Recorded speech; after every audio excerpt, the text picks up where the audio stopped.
Horses out, we have Ascendant, pass to begin, moving up, Pride and Joy, Botbo, out of sight in the middle, then followed by Hoy, Tamana, and Flying Joji, Ascendant, the leader by Abalaling Kanehapa, Botbo in second, alongside third comes out of sight, 2 lengths in fourth comes Pride and Joy, Hoy, Tamana, and Flying Joji.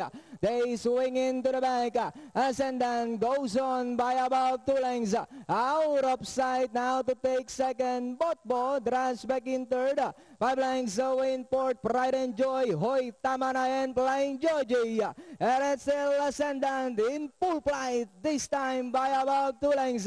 Out of sight remains in second. Then here comes Botbo. Now moving up by Drell. Pride and Joy. Ascendant is still in front by Oralenka. Botbo now moving up party outside second. Then in third comes out of sight. Ascendant, Botbo moving up party outside, fighting it out for the lead. We've got Ascendant, Botbo is already outside as they come down at the last 200. It's now Botbo by Oralenka. Ascendant in second, out of sight, moving up, Pride and Joy in the middle. Last 150. We've got Botbo by about 4 lengths now, moving up, Flying Joji, Pride and Joy, and finally Botbo. Second, close, Pride and Joy, Flying Joji, then comes out of sight.